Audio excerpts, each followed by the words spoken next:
Welcome. This episode, this podcast is around volunteers and maybe how to use them.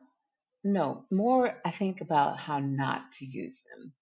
So I'm going to try and set the picture for you and give you a picture of like how it all went, and then maybe give you some lessons as to maybe how to go about, you know, figuring out your costs around what is actually needed for the event, instead of like substituting volunteers for the actual work of what needs to take place on the ground, right?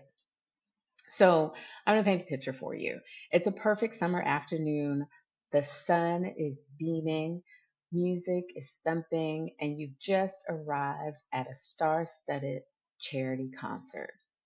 Celebrities are mingling on a beautiful back lawn that runs right up against the cliffs of the Pacific Ocean. It's pretty much California. The energy in the whole space is very electric.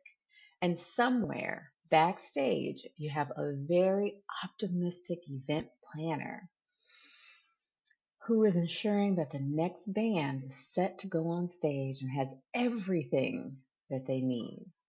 Now, hopefully, what she's actually hoping also is while she's backstage, all the 100 volunteers that she has solicited and organized around the venue are tending to the crowd that's continuing to pour into this lovely space, and that they're keeping the grounds as tidy as possible.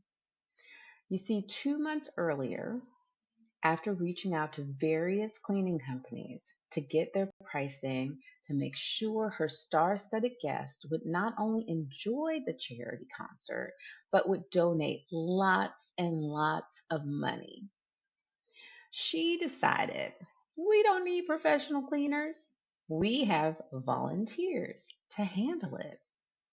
Spoiler alert, no, she doesn't. Let's fast forward 2 hours. 2 hours. The trash cans are overflowing. The grounds, a glittery sea of half eaten corn dogs and soda cans, and that mysterious sticky substance we'll never ever identify. And the volunteers? What are the volunteers doing? Oh, they're really, really busy. They're just not cleaning. They're cashing in their vouchers, they're eating their food and their beverages, they're securing their best spots on the lawn, and they're watching their favorite band perform on stage.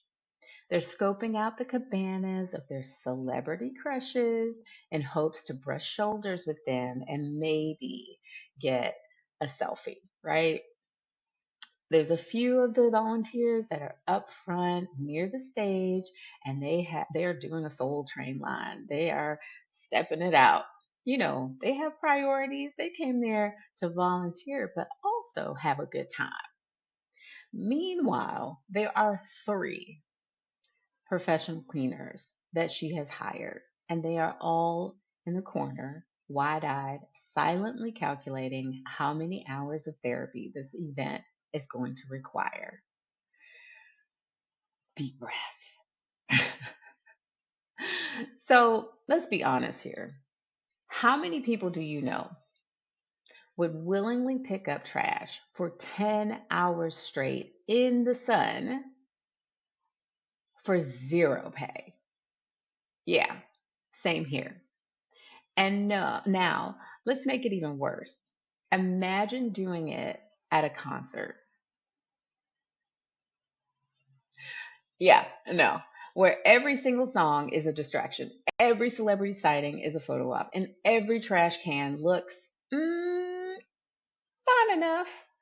You see, volunteers are human, and humans have limits.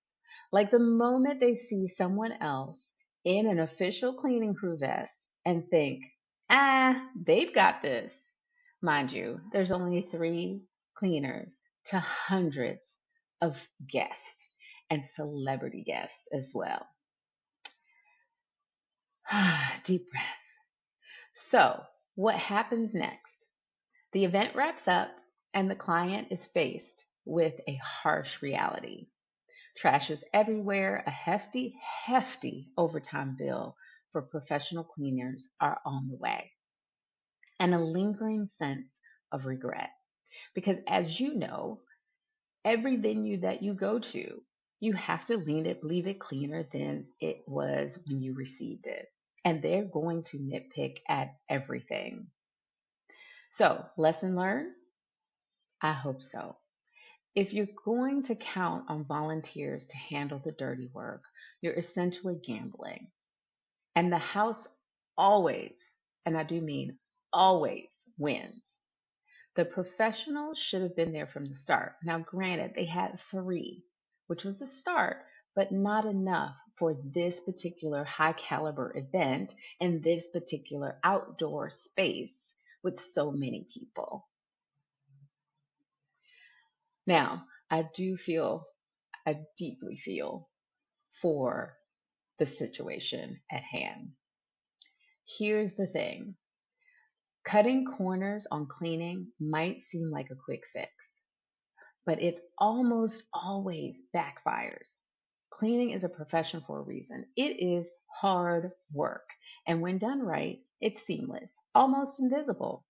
When event planners, for event planners, the key to avoiding these mishaps is simple.